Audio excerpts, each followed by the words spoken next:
അടിമാലിയിൽ വീടിന് മുകളിലേക്ക് മണ്ണിടിഞ്ഞ് വീണ് മരിച്ച കൊമ്പൻപാറ ലക്ഷ്മി വീട് ഉന്നതിയിലെ ബിജുവിന്റെ മൃതദേഹം സംസ്കരിച്ചു. നിരവധി പേർ അന്ത്യോപചാരം അർപ്പിക്കാൻ എത്തി. കുടുംബ വീട്ടിലെ സ്ഥലത്താണ് സംസ്കാരം നടന്നത്. ഇന്നലെ രാത്രിയാണ് ഈ ദാരുണമായ അപകടത്തിൽ ബിജുവിന് ജീവൻ നഷ്ടമാകുന്നത്. ബിജുവിന്റെ ഭാര്യ സന്ധ്യ ഇപ്പോഴും ആശുപത്രിയിൽ ചികിത്സയിലുമാണ്.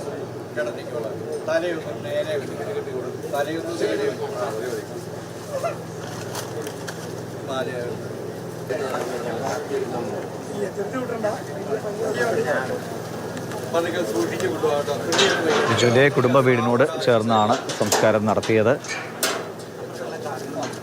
ബിജുവിന്റെ ഭാര്യയും ആയ സന്ധ്യയും ഇരുവരുമാണ് ഇന്നലെ ഈ ദുരന്തത്തിൽ പെട്ടുപോയത്. വീടിനടിയിൽ കുടുങ്ങിപ്പോവുകയായിരുന്നു.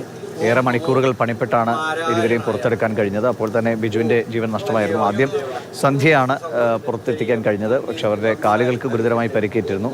അവരിപ്പോൾ ആലുവയിലെ ആശുപത്രിയിൽ ചികിത്സയിലാണ്. ആദ്യം അടിമാലി താലൂക്ക് ആശുപത്രിയിൽ എത്തിച്ചു, പിന്നീട് ആലുവയിലേക്ക് മാറ്റി വിദഗ്ധ ചികിത്സ ലഭ്യമാക്കുകയാണ്. ശ്യാം പ്രസാദ് ഉത്തമൻ വിവരങ്ങളുണ്ട്. ശ്യാം, സങ്കടകരമായ കാഴ്ചയാണ്.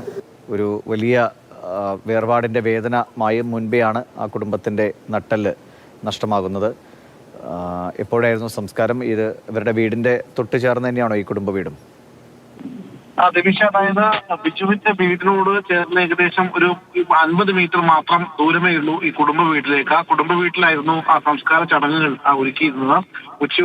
കൂടിയാണ് കോട്ടയത്തെ നഴ്സിംഗ് കോളേജിൽ നിന്നും ആ മകൾ ആര്യ എത്തിയത്.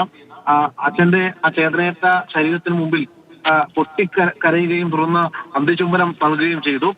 ബിജുവിന്റെ മകൻ കഴിഞ്ഞ 1 വർഷം മുമ്പാണ് ക്യാൻസർ ബാധിതനായി മരിച്ചത്. 10ാം ക്ലാസ്സിൽ പഠിക്കുമ്പോഴായിരുന്നു മകൻ മരിച്ചത്. അതിന് പിന്നാലെയാണ് ആ കുടുംബത്തെ വീണ്ടും ഒരു വേദനയായിട്ട് ബിജുവിന്റെ വിയോഗവും അതോടൊപ്പം തന്നെ സന്ധ്യക്കും ഗുരുതരമായ പരിക്കാണ് ഏറ്റിട്ടുള്ളത്. നിലവിൽ സന്ധ്യ ഇപ്പോൾ ചികിത്സയിലാണ്. ശസ്ത്രക്രിയ കഴിഞ്ഞു. ഇപ്പോഴും ചികിത്സ തുടരുകയാണ്. ബിജുവിന്റെ സംസ്കാരം വൈകിട്ട് 3 മണിക്ക് ശേഷം ബിജുവിന്റെ അനുജൻ ശ്യാമാണ് അന്ത്യകർമ്മങ്ങൾക്ക് തിരികൊളുത്തിയത്. ശരി.